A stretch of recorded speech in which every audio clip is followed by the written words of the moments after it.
and welcome to another edition of the Double Digit Hockey Show. I am your host, John Easthope. Of course, we are here on ASTVProductions.com. Thank you for joining me on the show today. I've got a different show lined up today. I'm going to kind of kick it back a little bit old school, back to the, you can almost call this a vintage episode of the Double Digit Hockey Show. It's just me, no guests this week on the show. Had to shuffle some things around, so you're stuck with me. So I drank myself a little bit of energy drink, and I'm ready to get going here on the show this week. Got a good lineup for you because there's been a lot of hockey news around the world, not just in the National Hockey League. There's other news, and we're going to get to a lot of that today. So we got a lot of NHL playoffs and awards and coaching news that I want to get through today. Also want to talk a little bit about the Western Hockey League, the Alberta Junior Hockey League, some Team Canada news, and there's lots to get to on the show as well. Before I get to one of my favorite things I used to do on the show every week, a Johnny's question and answer. That is going to make a return in the second segment of the show today. So I'm excited for this one today. I'm excited to get going here. Lots to get into, like I mentioned here. Wanted to make sure that you can make sure you find me on social media at VintageJohnny84. That's on Facebook, Twitter, and Instagram. All three of those. Find me, add me. Let's chat some hockey on social media as well. Or you can contact the show directly at Double Digit Hockey. Hockey spelled HKY. Double Digit Hockey also on Twitter and Instagram and Facebook. Readily available for you, and that's where also you can send me any questions you may have that you want me to answer on future shows. But we'll get to those questions later in the show today. Let's start off with the big news in the hockey world. Yes, it is the Stanley Cup playoffs. One of the best times of the year for me. I love it. I'm excited for it. And we have a Canadian-based team in the final for the first time since 2011 when the Canucks played the Bruins. Let's see what we get out of the Montreal Canadiens. They get there. They will play the Tampa Bay Lightning, the reigning champions, defending champions in there again. This is their fourth Stanley Cup final in their franchise history, trying to win Cup number 3. So a great final here. Montreal, the big surprise. How did they get here?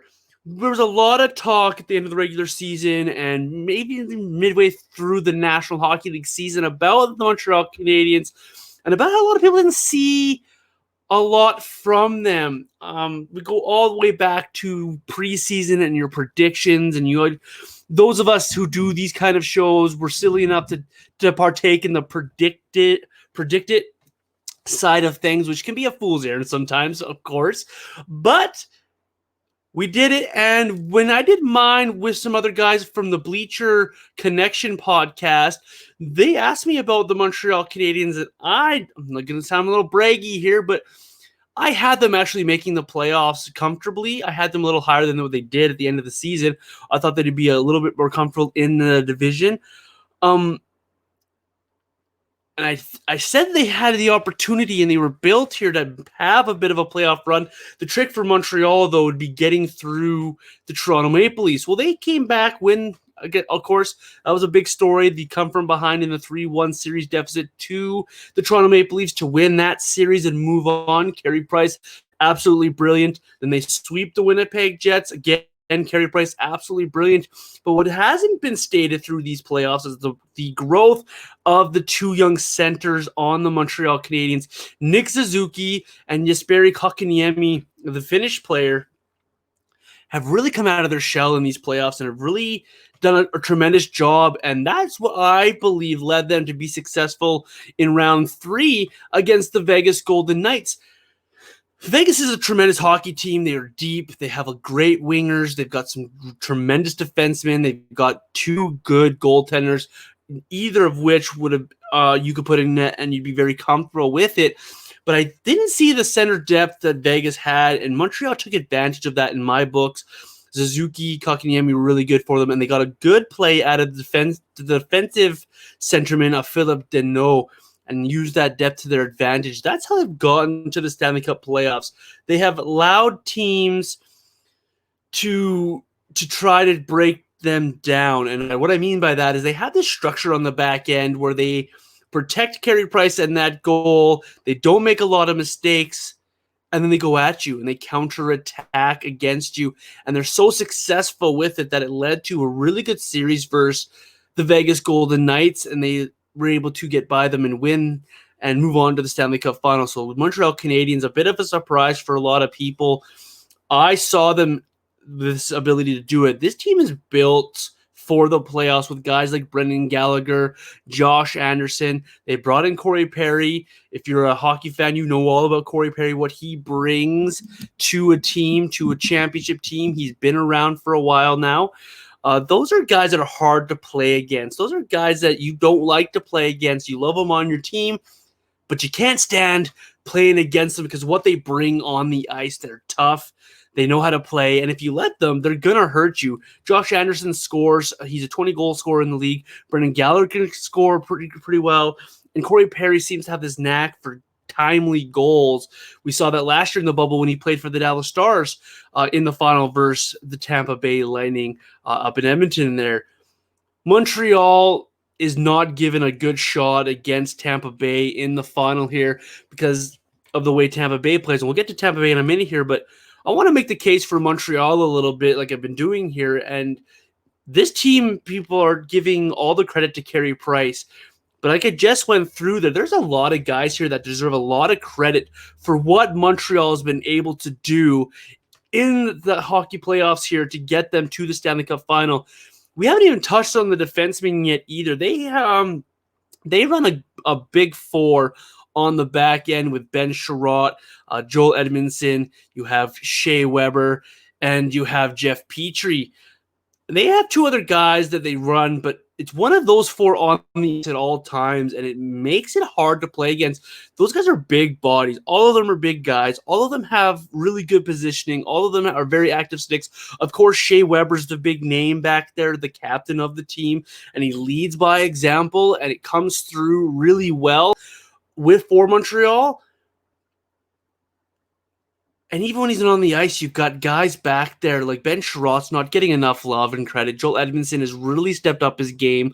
Remember, he played for St. Louis when they won the Stanley Cup, so he knows what it takes, and that leadership is sneaky good for the back end for the Montreal Canadiens. They have a fighter's chance in this series. They have Carey Price.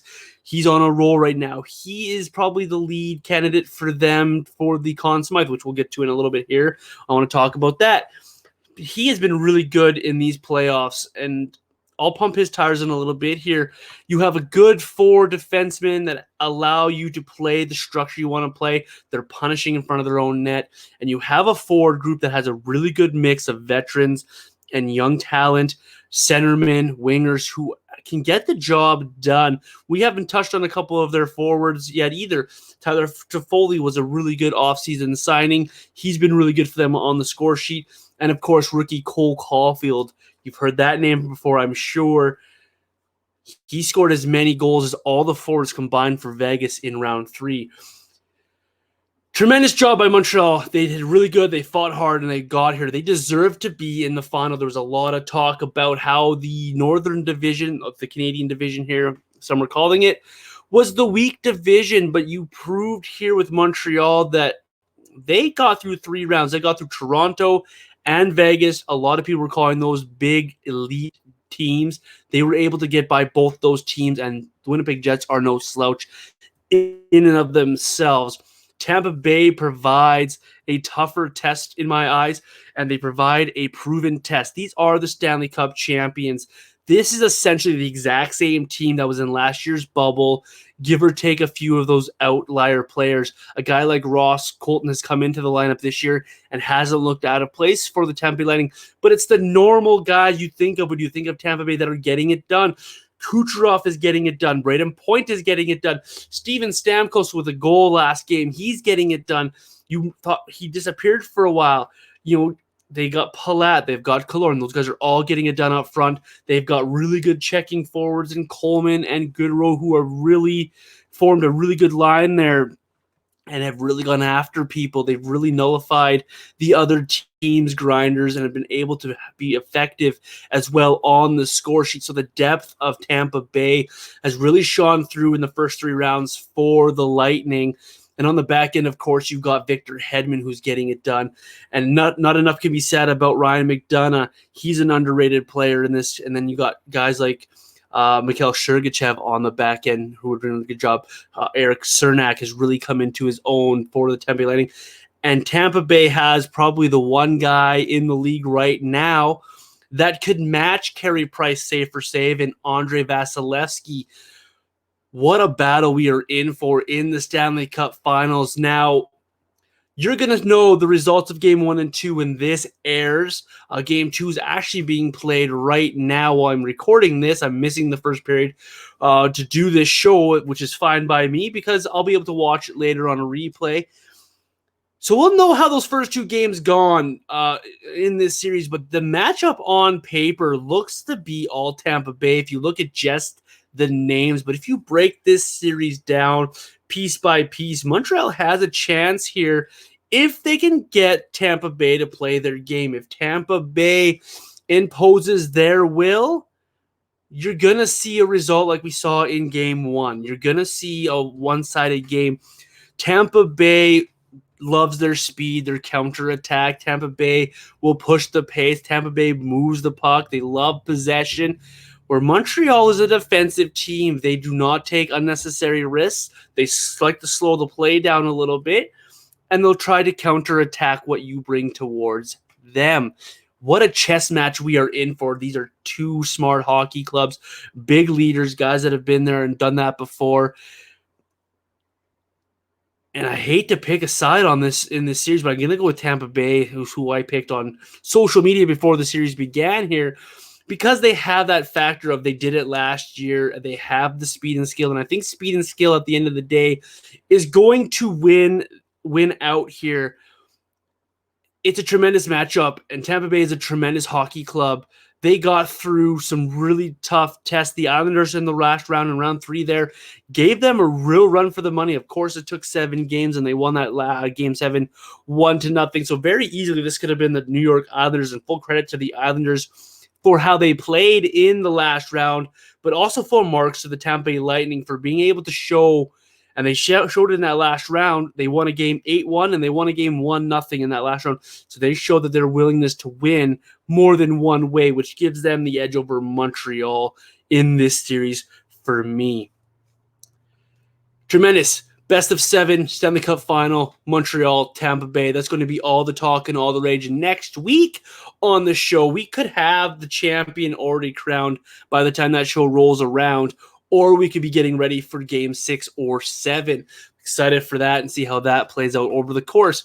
But because that result might happen before the next show, I wanted to talk a little Conn Smythe Trophy here before we get to the other NHL awards, and talk about guys who are leading their teams here down the stretch of the playoffs into the Stanley Cup Final who could be this Conn Smythe winner. I've already mentioned one in Carey Price, so let's start there. Carey Price is 12-6, and he has an overtime loss in these playoffs. He has a 2.18 goals against average and a 928 save percentage. Outstanding numbers. He was beaten 5 times in Game 1 by Tampa Bay in the start of this series, but he also has a shutout in this series, so he has an opportunity to bounce back. He's played really well in these playoffs. That save percentage is tremendous. You love that save percentage at 928. Carey Price has allowed Montreal to play their game. He's going to get a lot of the credit for these wins, as he should, because, well, you don't win in the playoffs without a goaltender that can help get you there. So I really like the job that Carey has done. I love how he's dialed in. He's not overactive in his crease. He's very confident in what he's been able to do in the crease for Montreal, and allowing himself, he puts himself in these positions that allows him to make the second and third saves if he needs to be there. On the flip side, he has faith in his defensemen that are going to allow him the opportunity to see the puck and to be able to accomplish what he needs to do to win the hockey game. I expect a big bounce back from him in game 2, 3, and 4 in this series. That was a tough start to the series for him, but you can't squawk at those numbers at all. You'll take those numbers all day long in the playoffs if you are on a Stanley Cup run.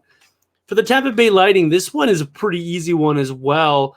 I try to think on the side of the box for these, but the lead dog from both these sides, it's just so easy to pick right now. Braden Point leads the playoffs, 23 points for him. He's 14 goals. 7 of those 14 goals are power play goals to lead Tampa Bay. He's not that far ahead of Nikita Kucherov, which we'll talk about in a second here. But Braden Point has been the Tampa Bay Lightning. Kucherov has fought a little bit of injuries. Braden Point's picked up the slack. Stamkos isn't the Stamkos of old after all of his injuries. Braden Point's been there to pick up the slack, and he seems to find the knack for when Tampa Bay needs a goal. Braden Point is tremendous. He had a 9-game goal streak in these playoffs. It was just snapped in Game 7 versus the Islanders. One off the all-time record. And when you're talking about guys who've been in the playoffs for a long time, Gretzky had long playoff runs, Lemieux had long playoff runs, and this guy was one away from the all-time record. You know the kind of player you're getting with Braden Point. Incredible hockey player, incredible what he's done so far. For me, he is the lead if Tampa Bay can win the series to win the Conn Smythe. But then it begs the question of, are there other guys in the running for that Conn Smythe Most Valuable Player award? The Most Valuable Player award handed out in the playoffs for the National Hockey League. And Nikita Kucherov's name comes up right away because he's right there with Braden Point in points. He is everything for Tampa Bay on the power play. We saw him go out with an injury against the Islanders, and the Islanders were able to beat Tampa Bay. They looked like a different hockey team without Nikita Kucherov. But at the same time, this Tampa Bay team can win without Kucherov. We saw it in the regular season. So that doesn't concern me for any reason at all if Kucherov is to go out with another injury here. But Nikita Kucherov has had a really good, strong playoff. Again, he is over 30. He is close to that 23 points as well over the course of these games. Are there other dark horses out there for Tampa Bay? I'm not sure, but you could probably say Vasilevsky for sure could be in that conversation. What about the Montreal Canadiens, though? We talk about Carey Price, and he gets all of the credit. And he gets a lot of the credit because of the job that he does for the Canadiens. But what about Shea Weber? Does Shea Weber get enough credit for the job that he does? He's not going to get the points that Victor Hedman got last year in the bubble to win the Conn Smythe. That's not really Shea Weber anymore. He has a really good shot, and he's really good on the power play. But 5-on-5, Shea Weber's out there for one job, and he has to shut down other teams' guys.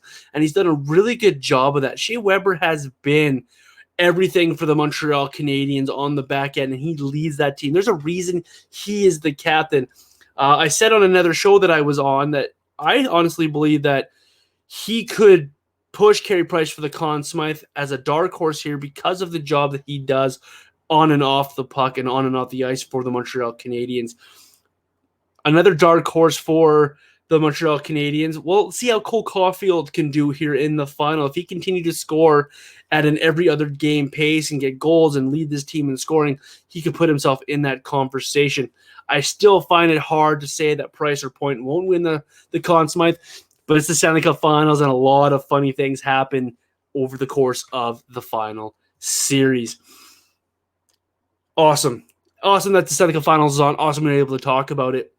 We want to talk a little bit about some other news and notes from around the National Hockey League that have gone on. Let's start with the awards as we were talking about the Conn Smythe. The other NHL awards were handed out over the course of the playoffs. We talked on the last show about the Bill Masterson and the Jack Adams was handed out the Selke Trophy to Barkov, the Lady Byng to Jacob Slavin. We were able to talk a little bit about that on my last show. But what about the big awards? You talk about the big awards, the big four, your Vezina, your Calder, your Hart, and your Norris Trophy. Well, they were all handed out on Tuesday night in the National Hockey League. And, well, I don't think any of these are surprise winners, but we'll start with the Vezina because I think we're finally giving a guy his due credit. He's been around the league for a long time. He's close to 39 now. He's won Stanley Cups. He's been on really good hockey teams, but this year he finally gets a little bit of credit for what he has done in the National Hockey League. Marc-Andre Fleury wins the Vezina Trophy, the best goaltender in the league. He wins it over Grubauer and Vasilevsky. He barely beat Vasilevsky for the award with first place votes. But good on Marc-Andre Fleury. He had a tremendous season for the Vegas Golden Knights. He saw them through the first few rounds of the playoffs as well, and well-deserved and honored for him. A lot of questions surround him again this offseason, but for right now, he deserves this Vezina, and now we can say he's a Stanley Cup champion and a Vezina winning goaltender. Congratulations to Marc-Andre Fleury. The next one I want to talk about, the Calder Trophy. This was a runaway. This was a guy who comes over from Russia. He shows up in a big way for the Minnesota Wild. He was a big reason Minnesota had a good, successful season, and he almost helps them win in round one. Kirill Kaprizov beats out Jason Robertson of the Dallas Stars and Nedeljkovic of the Carolina Hurricanes for Rookie of the Year in a pretty much walk-off fashion. This was a really easy win for Kaprizov, which matched his season. Everything seemed to come easy for Kaprizov. He seemed to score at will. He drove plays. He was a machine. Well-deserved award for him. I'm hoping the Minnesota now can sign him to a little bit longer of a contract. There's a little bit of uncertainty around him going into next season without a contract here, but I'm hoping Minnesota can get him inked and back in the league because he is good for the game of hockey, and Minnesota, they deserve to follow up this season of success with Kaprizov next year. Your Norris Trophy, this is where I think a little bit of surprise, definitely surprise for me, comes into play.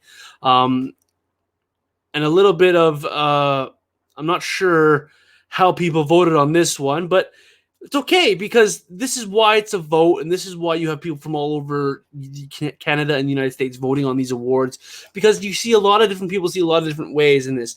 Your Norris Trophies for the best defenseman in the league. This award is always under scrutiny as well, and I agree with this, where there needs to be 2 defenseman awards, because this award has turned into the highest scoring defenseman or the defenseman who is most involved in the offense of his hockey team. And that's not necessarily, for me, what the best defenseman award should be. There needs to be 2 awards here, but that's okay. That's a discussion for another time. The James Norris Trophy goes to Adam Fox of the New York Rangers. He had a tremendous season. He showed a lot of growth in his game from his first year in the league.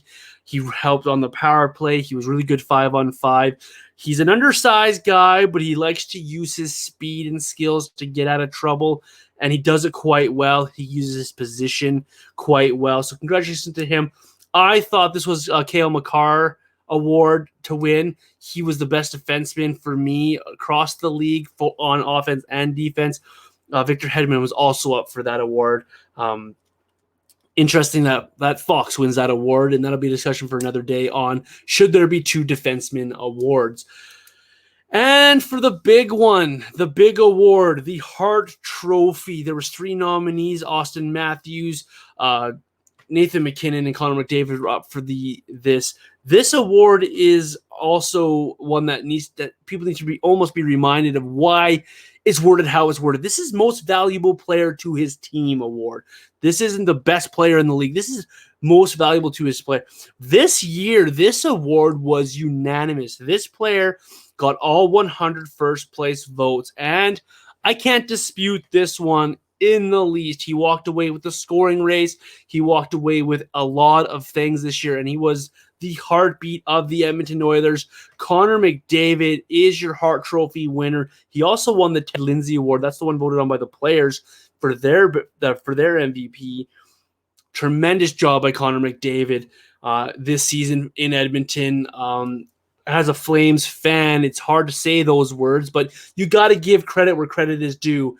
Connor earned this award this year. He walked away with it. Unanimous Hart Trophy win. Congratulations, Connor McDavid. That's his second Hart Trophy of his career. And I'm sure there's a couple more coming his way, the way this guy plays and the way this guy is trending.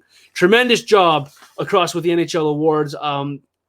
it was virtual this year again, so it wasn't a big party in Vegas like they like to hold, but it was still a really good job done by the National Hockey League handing out these awards, getting former players, managers, and etc. involved in that process, and allowing these guys a chance to accept these awards online and to be able to share some thoughts back to those who voted for them and the fans. So really good job there, the NHL awards.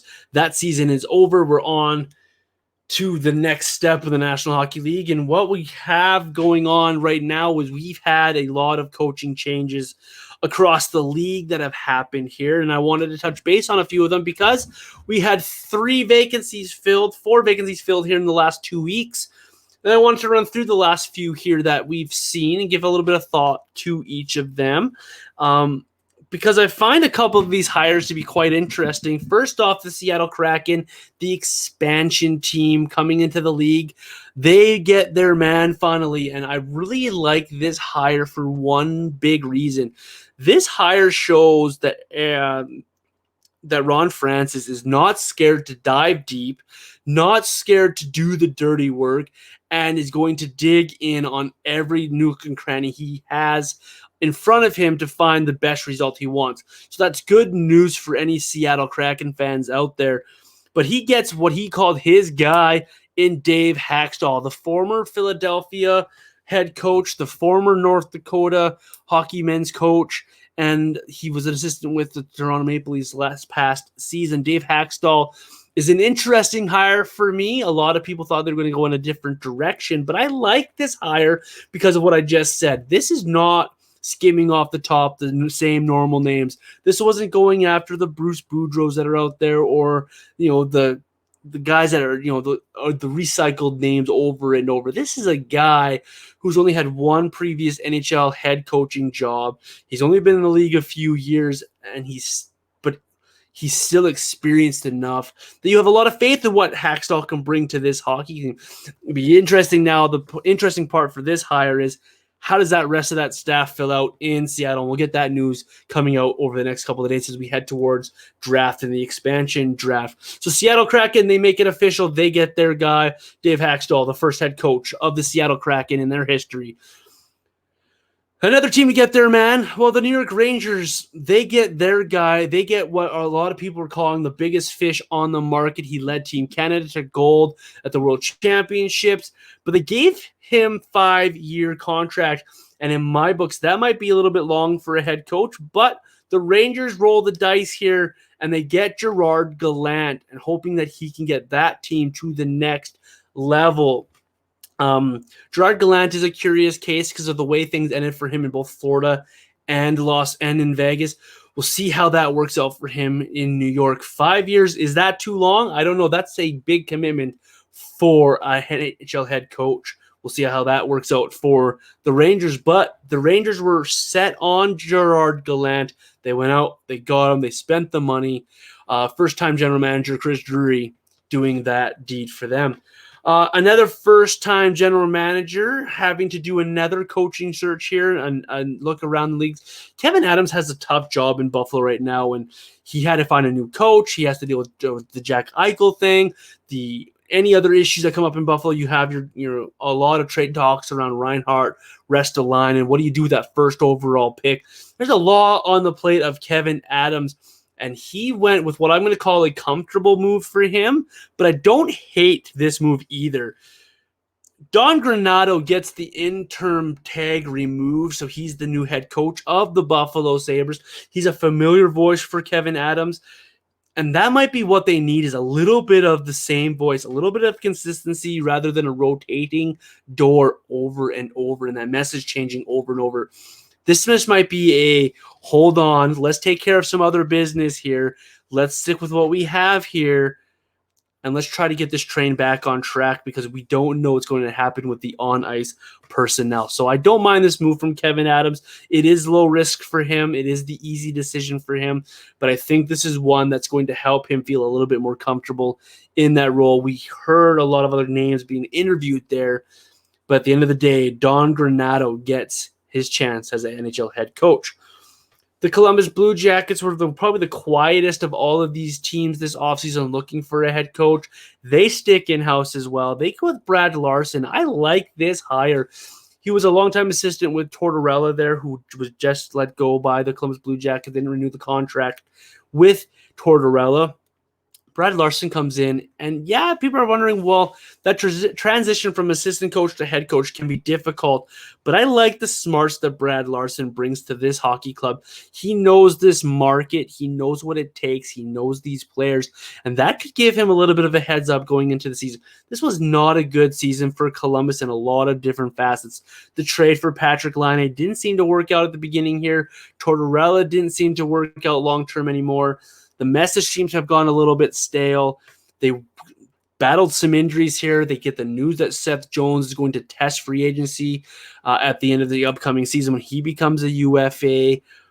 There's a lot going on in Columbus, and Brad Larson knows that market, and I like that hire for him. Plus, I am a big fan of Larson. I was going to talk about how the Coyotes are the last team out there without a head coach, but the news has come down as I'm recording this show that they sound like they're going to, they called a press conference for Thursday morning. Andre Tournier seems to be the guy who is going to get that job. He's the current head coach of the Ottawa 67s. He spent time in the league before with Colorado as an assistant coach and with Ottawa as an assistant coach. He's also spent time on Team Canada's bench at the World Junior Championships. Andre Tournier, I don't mind this hire. He's a smart hockey guy. He's been around for a while. Interesting to see how that works out. I don't really have too much more to talk about on that one because I wasn't prepared for that news. That's your National Hockey League roundup for today's show. Lots going on around the league. Like I said, it's not just the Stanley Cup playoffs. We've had a lot of movement in the coaching aspect of things, NHL awards, and such moving forward. I'm going to take a quick break here. We'll be right back, though. We got lots more to get to on the show, including when does the next WHL season begin? We got news of that coming up on the show. Bear with me. I will be right back.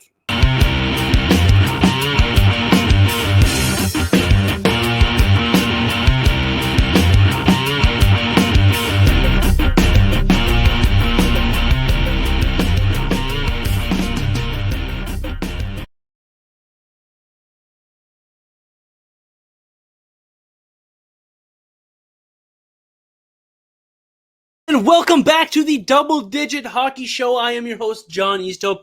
Of course, we are here on ASTVProductions.com. Thank you so much for joining me on the show today. If you missed the NHL Hockey Talk, well, you'll have to go back and find it some other time because we are moving on here. We are going to talk a little bit about junior hockey, and we're going to get some questions a little bit later here in the show as well. So the big question was, what are we going to do this coming season for the Western Hockey League, Junior Hockey League, OHL, QMJHL? Big questions around those leagues and when they're going to be able to get up and going, whether they're going to have crowds. What's the story there? Because the OHL didn't even get off the ground. The Q did a lot of stop and starts. The WHL was able to barely make it through their 24-game abbreviated season to get some of these guys playing time. Well, really good news. Rob Robinson, the commissioner of the Western Hockey League, comes out and announces that they are going to go ahead and plan a regular season. Regular, like normal. Fantastic news. Wait, hold on. What about crowds? Well, it's going to be a later start in hopes that they can have crowd and full capacity in the building. So the Western Hockey League announces it's a later start date, but October 1st, the regular season will kick off in 2021 for the new hockey season. That's about 3 weeks later than it normally does. You're going to obviously have your preseason and your training camps before that October 1st, but the regular season, October the 1st, it's going to be the full 68-game, hopefully with fans. Now, the talk is out there that they might limit the travel a little bit still. So we might not see U.S. visits and back and forth in this Alberta, Saskatchewan part of the Western Hockey League. But that's okay. The excitement level is there for me, for sure. Hopefully you've heard it in my voice here. I'm excited to get back to the rink here. I am I've been vaccinated. I'm ready for this. I've been preparing for this. So I'm excited for October to get here for this opportunity. Of course, September, we're going to get some preseason and training camps, and hopefully we can get back in the rinks here and fill them up.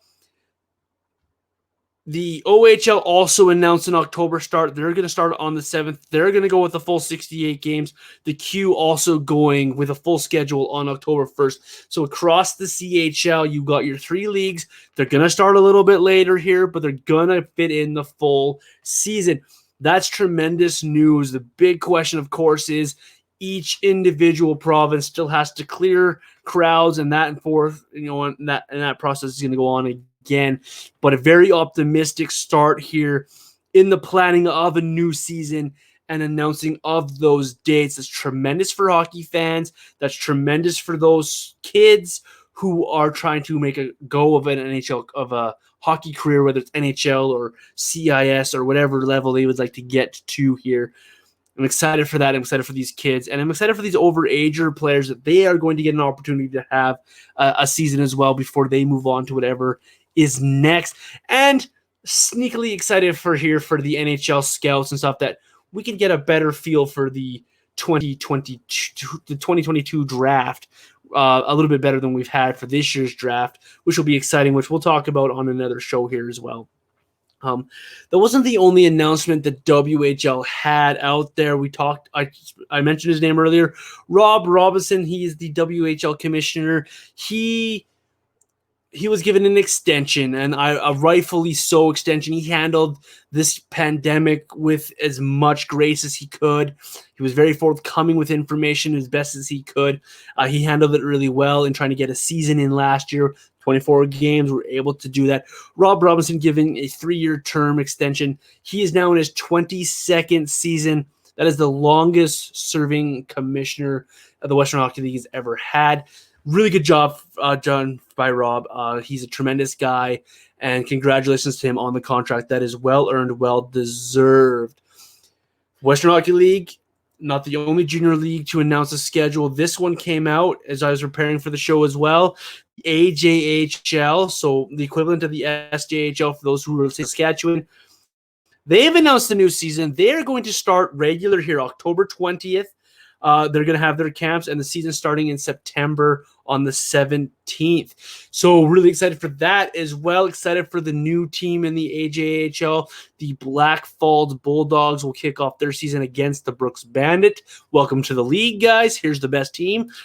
So excited for that as well. So the AJHL getting going here. I don't have any more details than that on the AJHL, but I'm excited the Western Hockey League, the AJHL, getting it to get going again here soon. I expect to hear an announcement on the SJHL, the MJHL, and the BCHL as well.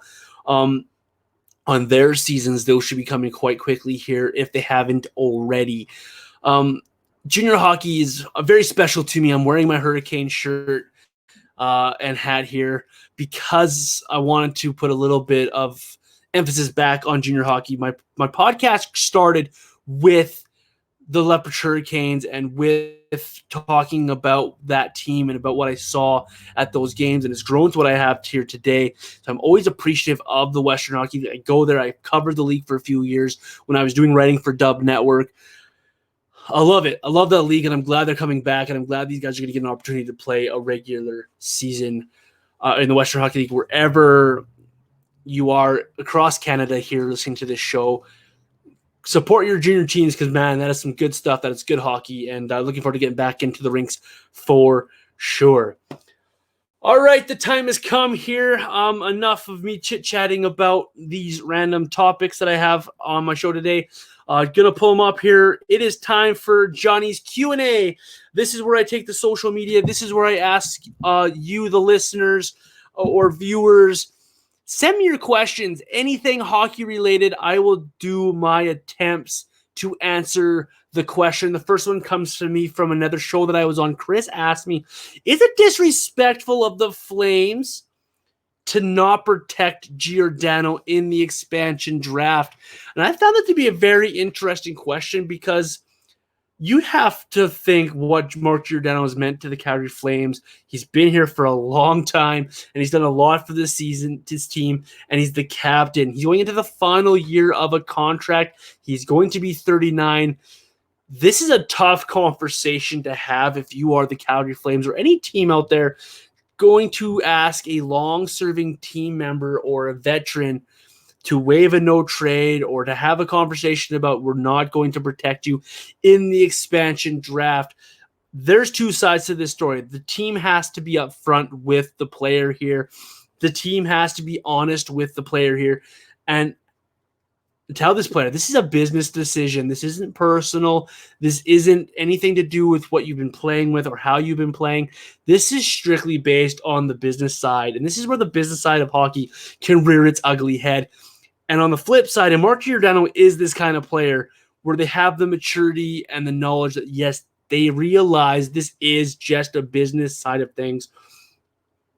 Mark Giordano might be left unprotected, and really hopefully it is done in a tasteful manner if you were the Flames or any team out there with a long veteran like I've mentioned here that they are not going to be able to protect in the draft. So, Chris, hopefully that answers your question there. Let's move on here. Along the same lines of Mark Giordano, Will Shepard on Twitter, he comes up to me and asks, if Giordano isn't there next season, will the captaincy role go right to Matthew Tkachuk, or are there other considerations or candidates for the captaincy? I love this question because this has been a debate on Flames Twitter a lot. Matthew Tkachuk being the next captain of the Calgary Flames. I'm not there with Matthew Tkachuk yet. I like the player, love what he does on the ice when he's playing well. This season spoke a little bit to me about the maturity of Tkachuk. It was a tough season, and he had a tough time responding to it for a good portion of the season. Not to say he was bad, but he wasn't Matthew Tkachuk. He wasn't what we've grown to know him to be in this league. This is a very big learning year for Tkachuk, and I still think he needs a little bit of time to learn that. He will no doubt be a captain in the National Hockey League one day. I don't think it's his time quite yet. Will, I'll bring you a couple of names here. You could look at a guy like Michael Backlund if you're looking long-term. I don't know if he is your fit for a captain, but he might be one. You could go with Chris Tanev. He's been your leader on the back end if he's still around. But the guy that I would look at is Mr. Everything for the Flames. This guy is center. He can play the wing. He plays all facets of the hockey game, and he's very consistent. Probably the most consistent forward the Flames have had over the last 2-3 seasons. Elias Lindholm would be the guy that I would look to as the next captain of the Flames. I love what he brings to the ice. I love how he plays, and he's a guy that leads by example, much like Mark Giordano did. Interesting question there by Will. Thank you for that one on Twitter. Of course, that's the caveat that there is no Mark Giordano, but the Flames might have to make that decision based after next season, regardless whether Giordano is here or not. Next question comes to me from some Canadian guy. This guy's awesome. He's always on me on Twitter, always talking to me. I love it. After another tough loss to the Lightning, what is next for the Islanders? They're likely losing Cizikas Palmieri to free agency, possibly Mayfield to Seattle. That's his prediction. Re-signing of Belvillier, Pelech, Sorokin, decisions on Aho, Delco, how to fill those holes and add. There's a lot there for Lou Lamoriello and the Islanders to go through. Casey Cizikas is going to be a interesting one for me because he is a heart and soul guy, and he's a guy that has been with the Islanders for a decade. He is the kind of player that they love there, and I wonder if they can find a way to make that work there, depending what Cizikas is looking for. That one's a tough one if you are an Islanders fan too, because he is one of those guys that is a fan favorite for sure on the island. Palmieri was a rental player at the deadline. Would he like to go back? Probably, if you ask him. We'll see how that works out for them. For me, though, they have to focus on that back end. They've already lost Taves last offseason in a trade to Colorado because of the salary cap. They have to be careful here in the expansion draft. If they do lose Mayfield, which for me would be a mistake, but they have other guys they got to protect as well, that would make a Pelech re-signing probably number one priority for them. You've got to stop the bleeding on your back end. As good as Dobson is, You've got aging guys beside him, and you've got nothing really else around him. You've got to do your best to try and keep this defensive core together. It's a tough expansion draft situation for the Islanders of how to protect as many as possible with players that they have to protect and players they want to protect. I think Beauvillier, they're going to get that one done. Sorokin, they should be able to get that one done pretty easily as well. The decision for Hosang and Del Cole, that might be a pretty easy one, but they were first-round draft picks that haven't really done anything for this team. They might be something you can dangle out there in a trade. I don't know. Interesting for Lou Lamoriello. What is next for the Islanders? They are still very much in that race to be a playoff team. They're going back to the old divisions. They're going back to that division with Washington and New York and the Devil. And, that is going to be a tough division for them. To Pittsburgh, Philadelphia, who knows what the Sabres are. But they could still be in that mix. They've got some very good players. They're going to get their captain back. They've got Barzal, who took a huge step for me in these playoffs, coming back. And, well, they got Barry Trotz. That's one of the best coaches out there right now. So it was a big offseason for the Islanders. A lot of decisions to be made there.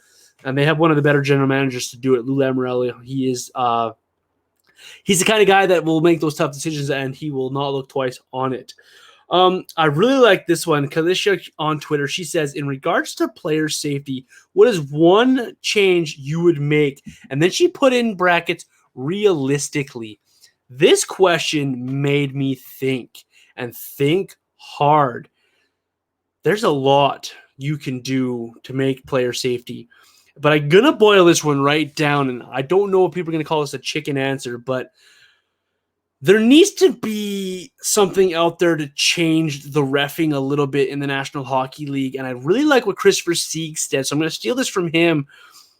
Just call the rules and help players know the consistency. I think a consistent rule book and consistently calling the rules is going to lead players here to play within them a little bit better, help guys understand things, and therefore making the game a little bit safer that way with less incidents like we saw with Kadri in the playoffs. And then be more consistent in your punishment. So this is a twofold answer. You've got to call the rule book and be consistent in calling that rule book start to finish. You also have to be consistent in your punishment of a player. This repeat offender thing is a little bit odd for me. You've got to be consistent in that. You have to find a way to make it, well, this is only a $5,000 fine, but this guy got 8 games. There's got to be somewhere in there where you make it consistent. So for me, the answer to this question is be consistent in calling the game. Let the referees find a consistency. Be consistent. These players, then, there'll be a learning curve for sure. Then these players will realize what is going to be called all the time. And that kind of play will be cut out.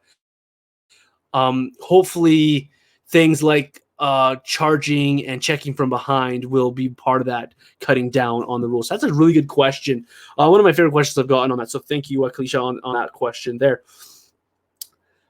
Jake the Snail on Twitter. I love that handle. That's awesome. Will Luch or Giordano be playing for the Kraken next season or the Flames? Lucic will be a Flame next year. The only way you're going to get Seattle to take that contract and that money off your books is to sweeten the pot for them. And I don't know if that's worth it to get that off your books, what it would cost you and what Seattle's asking. Giordano is the more likely to be a Seattle Kraken than Milan Lucic in my books. But I'm going to go and say that Seattle takes from Calgary a different direction. There's a lot of people focusing just on Mark Giordano and what he could bring for Seattle. But don't discount the guys that the other guys the Flames might have out there for them. And they might look to a younger prospect. A guy like a Matthew Phillips would come to mind for me. So it's not a foregone conclusion that Giordano is gone either. But he, for me, is the more likely of the two to be a Seattle Kraken next year. Good question, Jake the Snail. Love your Twitter handle. Thank you for it. Hawk and Loop's helmet. Love this guy. He's at Purge321 on Twitter. We have good conversations. He asks me an off ice question. What is your favorite brand of hockey helmet of all time? Coho. Coho is awesome. I love Coho jerseys. I love Coho helmets. I love Coho stuff. Coho is awesome. If you asked me about sticks, I would change my answer to Easton. I miss Easton sticks. Those were awesome. But Coho, for me, was awesome stuff out there. I love the jerseys especially as well. I know what he wanted me to say, but I'm going to go with Coho. So that's your answer to that one there. Really good question there from Hawk and Lose Helmet. That guy's awesome. Follow him on Twitter. Last question before we get closing here on the show goes to Trevor. Trevor, he messaged me to my Twitter account for the show. Have Flame fans and management learned not to fall in love with a UFA based solely on one playoff run? If not, who will be the next James Neal? This is an interesting question. James Neal had more than one playoff run, and he was successful in it with with Nashville. He was successful with Vegas, and so he was really good. At the time, he was a really good signing, and a lot of other teams were in the same boat to sign a contract. Flame just gave him that extra year and were able to get him to sign. I do like the question, though, of falling in love with a UFA. UFA is that one weird thing where we're all excited for it, and we want these guys, that guy, this guy, and then it gets there, and we sign that guy, and then it's half through the season, and we're all like, why did we sign that guy? As for who will be the next James Neal, there's a lot of cautionary tales out there. James Neal's one, Troy Brower's one, Kyle Oposo could be one. There's lots of guys out there that have signed big money deals as a free agent and never live up to it. So when you're signing a free agent, you've got to be sure for sure that you want this guy. What he's going to bring is going to bring you the value you give him that contract. So I'm not going to single out a single player of who will be the next James Neal, because that's not fair to the guys who are going to be free agents. That's not fair to James Neal. That's not fair to a lot of different things here. But I will say the cautionary tale is you got to be cautious if you're hoping for a guy in free agency, and be realistic about what that player is, where he's at in his NHL career, and what he could potentially bring to that team he signs to. And yeah, one playoff run does get players paid a lot. That's how the National Hockey League has worked for a long time. Guys like Bickle, Pat Maroon gets jobs because of what he does in the playoffs. Those guys are valuable if you can get yourself to the playoffs. Really good show today, guys. I love those questions. Again, if you have hockey questions, you don't have to wait for a show. I'm always up for a good conversation. We're going to do this Johnny's question and answer again on another show. Really good to be able to be solo again today. Stretch my legs as a broadcaster today and be able to go through news and notes and things I've written down over the course of the last couple of weeks. I really appreciate you making me part of your Thursday or whenever you're watching the show here. Coming up next week on the show, the Fan 960s, Ryan Pinder will join me, and we're going to take a little bit of a look at the off-season outlook for the Calgary Flames, and he's going to definitely have numbers. He's an analytic type guy. Really good stuff coming up from Ryan Pinder next week. I appreciate you making me part of your day. Thank you for tuning into the show. You can find me again on all social media platforms at VintageJohnny84. Find the show at Double Digit Hockey, that's HKY, on those same platforms. Thank you so much for tuning in today. This has been a great time. I've really enjoyed it. Thank you for tuning in to the Double Digit Hockey Show here on ASTV Productions. We will see you guys next Thursday, 6 p.m. Mountain Time.